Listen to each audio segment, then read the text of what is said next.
ఈ రోజున మంచి చేస్తే పాండవులం అవుతాం, చెడు చేస్తే కౌరవులం అవుతాం. రాష్ట్రంలో ఈ రోజున సీట్లు వాళ్ళ వాళ్ళ స్థానాలు చాలామందికి ట్రాన్స్ఫర్లు అయినాయి, చాలామందికి తీసేశారు. కానీ నాకు పిలిచి స్వయంగా ముఖ్యమంత్రి గారే నువ్వే మైలవరం నుంచి పోటీ చేస్తామంటే కూడా నేను పోటీ చేయడానికి ఇష్టపడకపోవడానికి ప్రధానమైన కారణాలు ఏంటంటే రాజధాని మార్పు. రాజధాని ఇక్కడే ఉంటుంది అని రాజశేఖర రెడ్డి గారు మాట తప్పరు మడమ తిప్పరు వ్యక్తి కాబట్టి జగన్మోహన్ రెడ్డి గారు కూడా మాట తప్పరు మడమ తిప్పరు అని చెప్పి నేను భావించాను. ఎన్నికల ముందు ఎన్నికల పార్టీలో చేరేటప్పుడు వారిని అడిగాను, రాజధాని ఇక్కడే ఉంటుంది, అందుకే నేను ఇల్లు కడుతున్నాను, ఆఫీస్ కడుతున్నాను. నన్ను విమర్శించే వాళ్ళకి ఇక్కడ ఇల్లు లేదు, ఆఫీస్ లేదు, ఏబిఎన్ లేకపోతే ఆంధ్రజ్యోతి పేపరు, ఈనాడు పేపర్ పని బాటలాకి ఏదో రాస్తుంటారా, తెలుగుదేశంలో అంటుంటారు చెప్తే దాంట్లో ఏం వాస్తవం లేదని చెప్పారు. కానీ మీరు ఎవరికి చెప్పకుండా కనీసం శాసనసభ్యులతో ఒక చిన్న సమావేశం కూడా ఏర్పాటు చేయకుండా నిర్ణయం తీసుకున్నారు. అట్లాగే తెలుగుదేశం ప్రభుత్వంలో ప్రజలకు ఉచితంగా ఇసుకిస్తున్నారు అనే దాన్ని దృష్టిలో పెట్టుకొని మనం కాదు డబ్బులకే ఇసుక అమ్మాలని ఒక నిర్ణయం తీసుకోవటం, దానికి 6 మాసాల పాటు ఆపటం, దాని మీద ఆధారపడిన భవన నిర్మాణ కార్మికులు కావచ్చు, ఇతర కార్మికులు, లేకపోతే బిల్డర్స్, ఇట్లా చాలా వర్గాలు అవస్థలు ఇబ్బందులు పాలయ్యారు.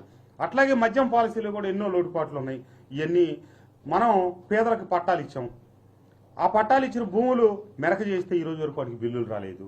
అట్లాగే మన యువక కొన్ని రోడ్లు డ్రైన్లు ఎప్పుడో అధికారంలోకి వచ్చిన సంవత్సరానికి ఇస్తే ఈ రోజుకి కార్యకర్తలతో పనిచేయించాం. వాటికి ఎవరు కాంట్రాక్టులు తీసుకురాం కదా. ఏ గ్రామ నాయకులు ఏ గ్రామ కార్యకర్తలు ఉంటే వాళ్ళకే ఇచ్చి వాళ్ళకి తద్వారా ఒకరు పనులు చేసినట్టే కాకుండా గ్రామ అభివృద్ధితో పాటు ₹1 డబ్బులు మిగులుతాయి అని చెప్పి వాళ్ళకి అవకాశం కల్పిస్తే ఆ బిల్లులు రాక వాళ్ళంతా 2.5-3 సంవత్సరాల పాటు నానా అవస్థలు పడి ఈ రోజు కూడా వాళ్ళు కుయ్యోముర్రో అని బాధపడతా ఉన్నటువంటి పరిస్థితి.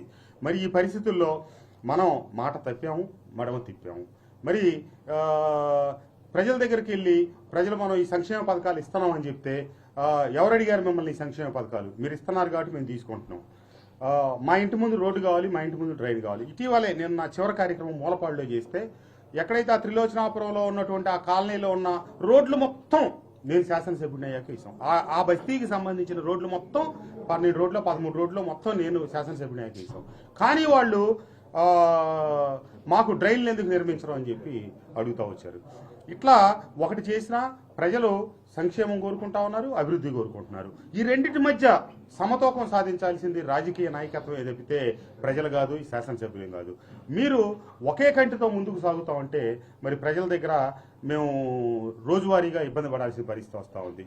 నేను గతంలో కూడా చెప్పాను, ముఖ్యమంత్రి గారి వల్లే మేము శాసనసభ్యులు అయ్యాము, ఒకటి తర్వాత మేము 0 లాంటి వాళ్ళమే, 95% ఓట్లు పార్టీ ఓట్ల వల్లే మేము గెలిచాము, చివరి 5% మేమంతా సమీకరించుకొని వచ్చి గెలిచాము, దానికి కార్యకర్తలను తాటి మీద నడిపించాము, ప్రజలకి నమ్మబలికాము, ప్రజలకి మంచి చేస్తామని నమ్మకం కుదిరిన తర్వాత మాకు అవకాశం కల్పించారు. మరి మేము ఈరోజు చేయలేకపోయాం కదా, అభివృద్ధిలో వెనకబడ్డాం కదా.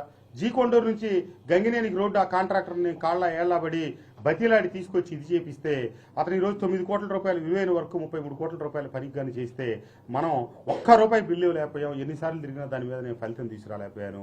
ఆ కాంట్రాక్టర్ అంతవరకు పనిచేసి ఒక 130 కలవట్లు ఉంటే దాదాపు 120 కలవట్లు పూర్తి చేశాడు, 4 ఎన్నో బ్రిడ్జిలు 2 పూర్తి